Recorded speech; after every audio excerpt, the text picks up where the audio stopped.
কালবৈশাখী, আকাশের মুখ ভার, প্রচুর আম ঝরে গেছে যেগুলো মুকুল এসছিল। আমার অর্ক সুপ্রভাতে এবছর মুকুল আসেনি, সামহাও মুকুলের মুখগুলো এসছিল কিন্তু ফোটেনি, হয়তো কোনো স্ট্রেস পেয়েছিল। তো যাই হোক, এখন আপনাদেরকে দেখাবো যে আমগুলো আপনারা ইজিলি আইডেন্টিফাই করতে পারবেন যাদের এবছর প্রথম ফল হয়েছে।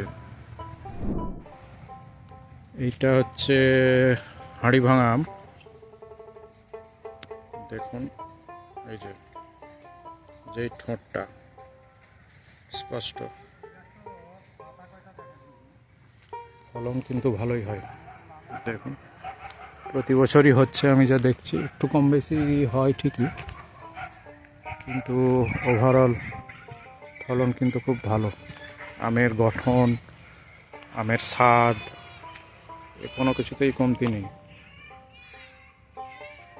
দেখছেন কীভাবে ধরেছে। এটা কাটিমন, শীতকালের আগের, দেখতেই পাচ্ছেন একসঙ্গে কতগুলো ঝুলে আছে।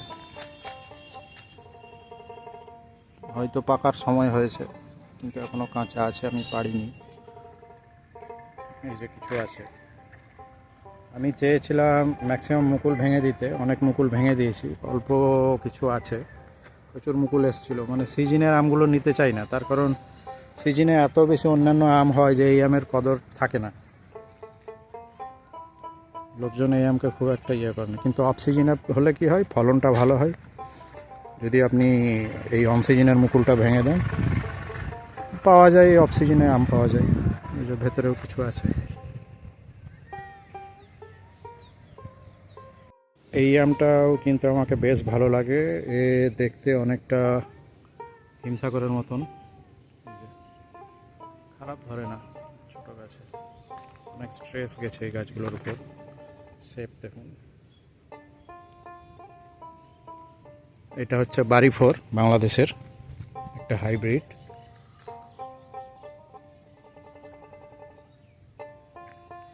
আমটা খারাপ নয়, আমটা বেশ ভালো।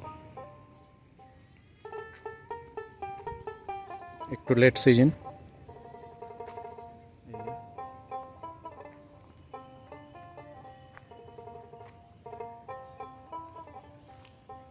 এগুলো ম্যাচিওর হলে যদি আমি খেতে পাই, আমি সেই সময় ফুটেজ নিয়ে আপনাদেরকে একটা রিভিউ দেব। এইটা হচ্ছে আমাদের মুর্শিদাবাদের রানী আম। আমার অবজারভেশনে এ প্রতি বছরই ধরে, কিন্তু কম বেশি। এবছর বেশি ধরেছিল, আনফর্চুনেটলি ঝড়ে, এই যে দেখছেন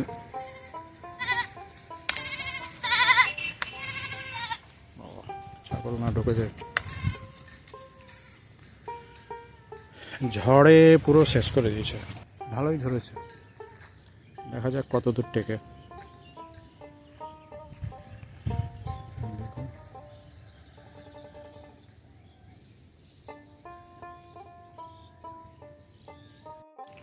এইটা হচ্ছে সারাঙ্গা,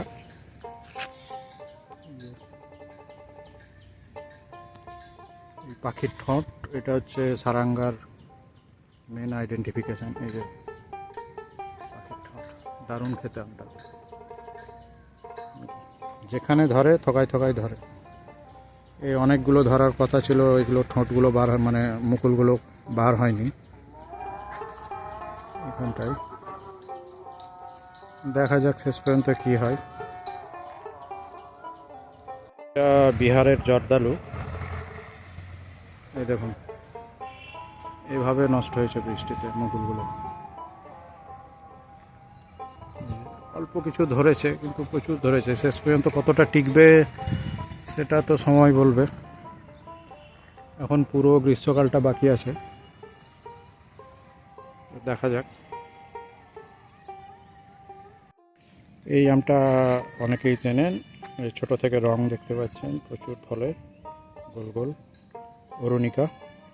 গত বছর 2-3টে ধরেছিল, মানে শেষ পর্যন্ত ছিল।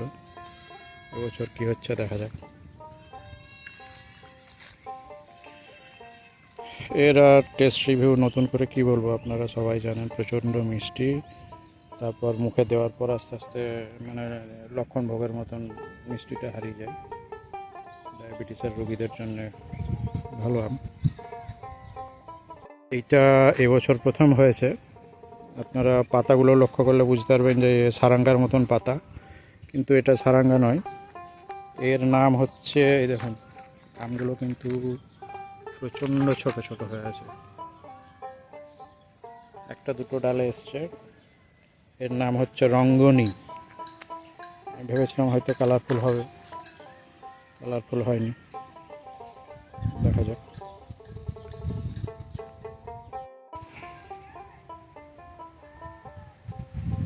জগন্নাথ ভোগ এইবার প্রথমবার ফল এসছে, কতটা টেকে সেইটা একটা ব্যাপার।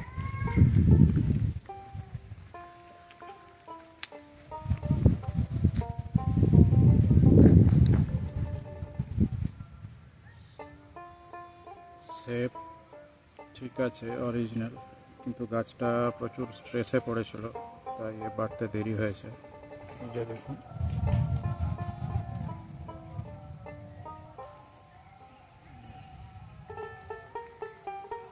এটা একটু বড় হয়েছে। এই সমস্ত আম আপনাদের বাগানে যদি থাকে, মোটামুটি আপনারা বিদেশি আম আর লাগাবেন না, আমার পার্সোনাল এক্সপিরিয়েন্স। এটা কিং অফ চাকাপাত, খারাপ ধরে না, অনেকটাই ঝরে গেছে। এই দেখুন ছোট অবস্থাতেই কালার আসছে।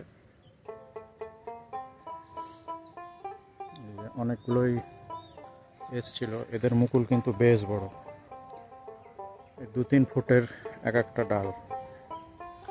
এই যে দেখতেই পাচ্ছেন, কিন্তু ফল সেভাবে টেকে না, আর টিকলেও এর যা ওয়েট হয় গাছ হয়তো নিতে পারবে না। আমার কাছে যেহেতু ফজলি নেই, তাই এই আমটা আমি রেখে দিয়েছি। কিং অফ চাকাপাত, রং হয়, খেতে খারাপ নয়, খেতে যথেষ্টই ভালো। যদিও আমাদের ফজলি যে খুব ভালো হয়, ফজলির 2-3টে ভ্যারাইটি আছে, কিন্তু ফজলি অনেক বড় হয়, মানে গাছটা ডোয়ার্ফ হয় না, কিন্তু এক্ষেত্রে এটা ডোয়ার্ফ গাছ হয়। এটা আমার প্রায় 4-5 বছরের গাছ। এই যে দেখুন, দারুণ ফলন, স্টিকগুলো বিশাল বড় বড়। এটা হিমসাগর আম, আপনারা অনেকেই জানেন, অনেকেই চেনেন। এইটা হচ্ছে আমার নদিয়া থেকে আনা। আমাদের এখানে যেটা হয় খিরসাপাত, সেটাকেও অনেকে হিমসাগর বলেন, কিন্তু দুটোতে পার্থক্য রয়েছে।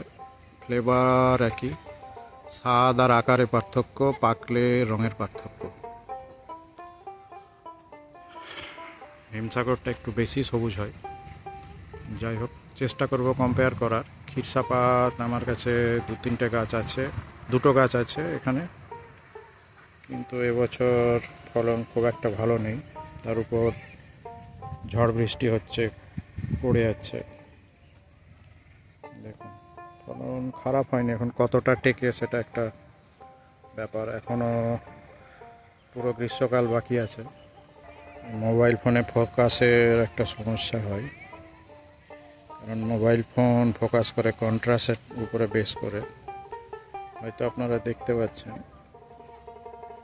এই আকার দেখেই বোঝা যায় হিমসাগর, গায়ে ফুটি ফুটি যেগুলো দেখছেন। এটা হচ্ছে ভারতীয় হাইব্রিড অম্বিকা, দেখছেন। এর ফলন খারাপ হয় না, ভালোই ফলন হয়, একটু লেট ভ্যারাইটি, মিষ্টি, কিন্তু যেহেতু হাইব্রিড হয়েছে ফরেন প্যারেন্টের সঙ্গে, দেশি ফ্লেভার যে খুব ভালো তা বলবো না, আমাকে অনেকটাই আম্রপালির মতনই লাগে। তবে এর ফলন খারাপ নয়, ফলন যথেষ্টই ভালো। রঙটাও বেশ আকর্ষণীয়, উজ্জ্বল পার্পেল টাইপের, পুরো লাল কিন্তু অরুণিকা হয়, আর এটা একটু পার্পেল টাইপের হয়। দেখুন ফলন ভালোই হয়েছে। এইটা ল্যাংড়া, আমার কাছে 2টো ল্যাংড়া গাছ আছে বড়, কিন্তু দুটোতেই ফলন খারাপ হয় না।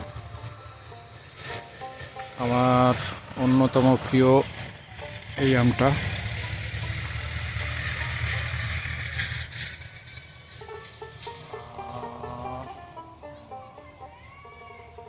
পাস করতে অসুবিধা হচ্ছে, এই যে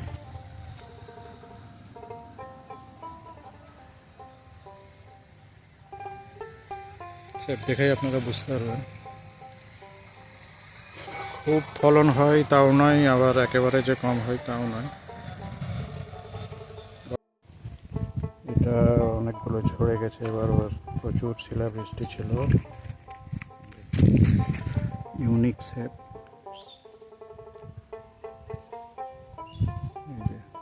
এটা হচ্ছে আপনার হাজিপুর বা দারভাঙা সাইডের ল্যাংড়া। দেখুন ইউনিক শেপ।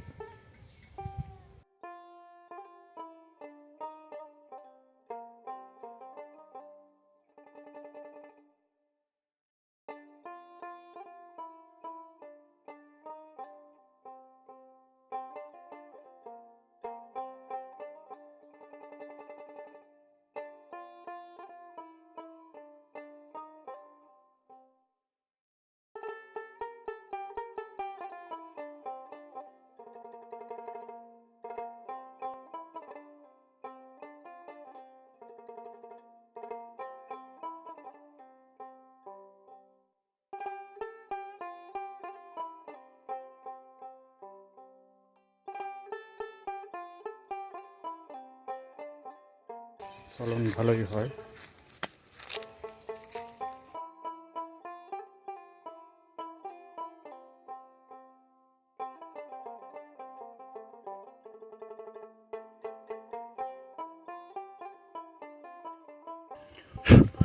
অনেকটা দেখতে মল্লিকার মতো, কিন্তু অতটা লম্বা নয়।